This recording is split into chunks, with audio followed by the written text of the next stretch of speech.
Ukraine fired a missile at Russia's Black Sea Fleet headquarters in Sevastopol, Crimea, causing a significant debris field.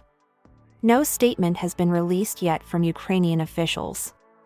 Elsewhere in the country, 2 missiles struck Kharkiv in the Donetsk region, injuring 16.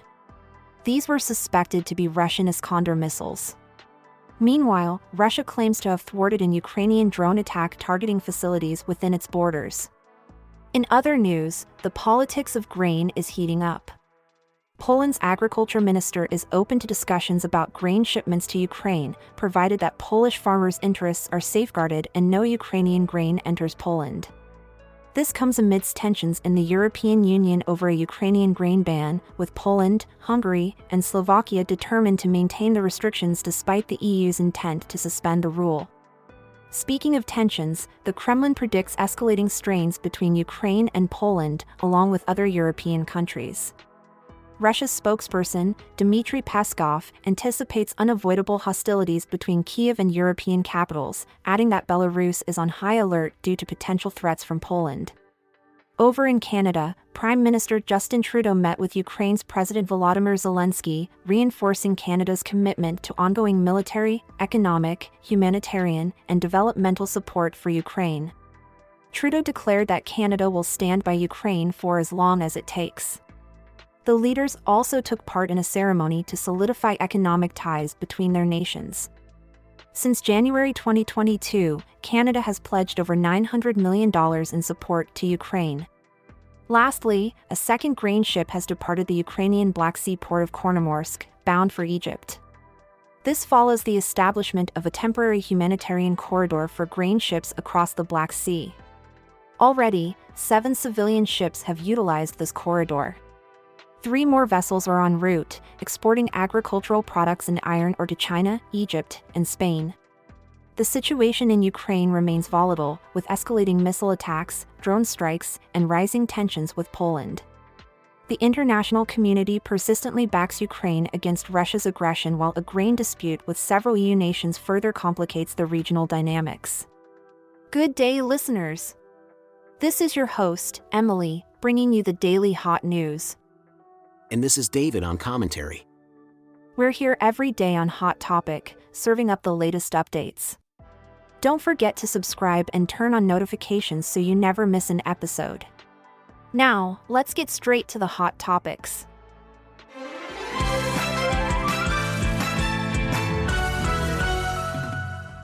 We have a live update on the situation in Ukraine. A missile attack was launched on the headquarters of Russia's Black Sea Fleet in Sevastopol, Crimea. The missile strike resulted in debris being scattered over a wide area, and a large number of ambulances have been dispatched to the scene. Official comments from Ukraine on this incident are still forthcoming. Meanwhile, in the Donetsk region, 2 missiles struck the city of Kharkiv overnight. The missiles, suspected to be Russian Iskanders, hit a 2-story residential building and injured 16 people. Further attacks in the Donetsk region led to injuries in Petropavlivka, Molodetsk, Toretsk, and Kostantinivka. On the defensive front, Moscow reports that it thwarted another Ukrainian drone attack against facilities in Russia. According to the Defense Ministry, Russian air defenses detected and destroyed a guided missile and 2 drones near the Crimean Peninsula. Earlier in the day, a drone was destroyed in the southern Krasnodar region and another intercepted over the Black Sea. No damage or casualties have been reported in these instances. Over in Canada, Prime Minister Justin Trudeau met with Ukrainian President Volodymyr Zelensky to reaffirm Canada's ongoing support for Ukraine. This support extends across military, economic, humanitarian, and development sectors as Ukraine continues to defend itself against Russia's aggression. In maritime news, a second grain ship has left the Ukrainian Black Sea port of Chornomorsk, carrying 17,600 tons of Ukrainian wheat for Egypt. This comes after the establishment of a temporary humanitarian corridor for grain ships across the Black Sea. Could these developments signal a shift in global grain politics? Let's delve into that. The temporary corridor seems to be operating successfully, with at least 7 civilian ships sailing south from Ukraine's main ports around Odessa since the corridor's establishment. In a development from the missile attack on the Russian Black Sea Fleet headquarters, the Russian Ministry of Defense reports that a soldier is missing. Meanwhile, the Russian-appointed governor, Mikhail Razvozayev, advised residents to avoid the city center due to the possibility of another attack. However, he later updated that there was no more missile and aviation danger. Over to Poland, where the agriculture minister has expressed a willingness to discuss grain shipments with Ukraine, provided the interests of Polish farmers are safeguarded and Ukrainian grain does not enter Poland. The minister's sentiment follows a dispute over grain imports and Poland's decision to halt arms shipments to Kyiv. This grain dispute has been simmering for months, with several European Union nations initially putting a ban on Ukrainian grain to protect local farmers from being undercut by low Ukrainian prices. Now, with the EU planning to suspend this rule, countries like Poland, Hungary, and Slovakia have decided to defy the change and keep the restrictions in place. This has left Ukrainian President Zelensky seeking ways to navigate these difficult situations.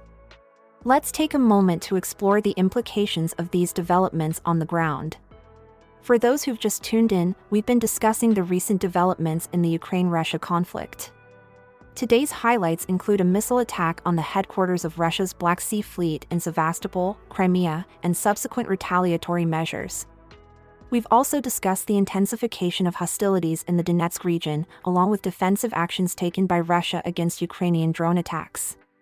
On the diplomatic front, Canadian Prime Minister Justin Trudeau reaffirmed his country's support for Ukraine in a meeting with President Zelensky. Indeed, it's been a day of heightened tensions and strategic moves, with global implications. Additionally, the successful operation of a temporary humanitarian corridor in the Black Sea has allowed for several grain ships to sail from Ukraine's main ports. However, the complex grain dispute involving several European Union nations, including Poland, continues to unfold. Quite a conundrum, isn't it? The grain standoff really does underscore the interconnectedness of geopolitics and economics. Absolutely. Let's continue delving into these matters and their potential ripple effects on the world stage. Before we move ahead, here's an interesting tidbit for our listeners. Did you know that the Black Sea, where the missile attack we've been discussing took place, has a unique feature? It's known as a meromictic basin. This means that the layers of water in the sea do not intermix, leading to an anoxic layer at the bottom where no life can survive due to lack of oxygen. It's quite an intriguing characteristic of this geopolitically significant body of water. That's fascinating. It adds another layer to our understanding of the region, doesn't it? Absolutely! Little facts like these provide us with a richer, more nuanced picture of the world we live in. Now, let's return to the pressing issues at hand. Continuing with our discussion, let's delve deeper into the recent developments. Just 20 minutes ago, Ukraine launched a missile attack on the headquarters of Russia's Black Sea Fleet based in Crimea, as confirmed by the Russian-appointed governor of Sevastopol. This is a symbolic and strategic target, as Sevastopol is home to the Black Sea Fleet headquarters, the largest city on the Crimean Peninsula, which was annexed by Moscow in 2014. Reports suggest that debris was scattered for hundreds of meters following the strike, with a significant number of ambulances en route to the scene. It's indeed a significant escalation in the conflict. One has to wonder about the potential fallout and response. The governor also mentioned that shrapnel fell near the Lunacharsky Theater, a popular spot in the city. Operational services are at the scene, and information about casualties is still being clarified. To add to the tension, last week, Ukraine launched an extensive assault on the ship repair base for Russia's Black Sea Fleet, which resulted in damage to 2 Russian warships. The attack involved 10 cruise missiles and 3 unmanned boats, marking what appears to be Kyiv's most ambitious strike on the port since the conflict began. It's clear that the situation in the region is escalating. Moving on to another crucial aspect, the Kremlin predicts an increase in tensions between Ukraine and Poland, along with other European nations. This prediction comes in light of Poland signaling that it would stop sending arms to Ukraine. This could possibly alter the balance of power in the region. The tension between Kyiv and other European capitals is anticipated to escalate. Kremlin spokesman Peskov cited this as an unavoidable consequence of the ongoing conflict. Comments were also made about Poland's recent shift in focus towards arming its own forces. This development has raised concerns in Russia and Belarus.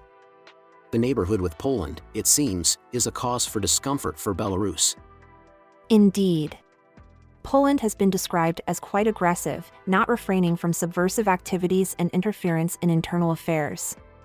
Peskov stated that their Belarusian allies are vigilant against the potential threats that could come from Poland, and so is Russia. In other news, Canada's Prime Minister Justin Trudeau has made a strong statement of support for Ukraine. He held a bilateral meeting with Ukrainian President Volodymyr Zelensky in Ottawa where he reiterated Canada's ongoing support for Ukraine in the face of Russia's aggressive actions. This is a clear show of solidarity from the Canadian side. Absolutely. Trudeau has promised to stand with Ukraine for as long as it takes. This includes military, economic, humanitarian, and development support. Both leaders are expected to participate in a signing ceremony aimed at strengthening economic ties between the two countries. Trudeau also mentioned more economic pressure on Putin's regime until it respects Ukraine's territorial integrity and sovereignty. This includes sectors that are strategically important for Russia, such as oil and gas. Trudeau's firm stance is sending a powerful message on the international stage. It's a series of intricate geopolitical chess moves happening simultaneously. Keep an eye on this, folks. The implications will be far-reaching. Shifting our focus back to Canada's support for Ukraine, since the start of this year, Canada has committed over $0.9 billion Canadian dollars, equivalent to around $0.62 billion US dollars, in multifaceted support. This includes $0.95 billion Canadian dollars in direct financial support and over $0.8 billion Canadian dollars in military aid, which ranges from Leopard 2 tanks, air defense, artillery systems, to armored vehicles and ammunition. That's a significant amount of support, Emily Norma. It's clear that Canada is heavily invested in assisting Ukraine in this conflict. Absolutely, David. Now, moving to Russia, their Ministry of Defense announced that they foiled another Ukrainian drone attack. This comes in addition to the destruction of 2 drones earlier in the day. The ministry stated that their air defenses detected and destroyed 1 guided missile and 2 drones near the Crimean Peninsula. And this comes right after the earlier attack on Russia's Black Sea Fleet headquarters. The situation remains tense with attacks occurring on both sides. In the Donetsk region, a Russian missile attack overnight led to injuries for 22 people. A 2-story residential building in the city of Kurikov was hit in the attack, causing significant damage, and the preliminary investigations suggest that Russian Iskander missiles were used. It's a grim situation, and the casualties are just piling up. Sadly, that seems to be the case, David. On a slightly different note, a second grain ship has left the Ukrainian Black Sea port of Chornomorsk, near the city of Odessa. While this might not seem directly related to the conflict, the movement of resources is crucial in a situation like this. Every aspect of normal life is affected by a conflict of this magnitude, Emily. Even the mundane becomes significant.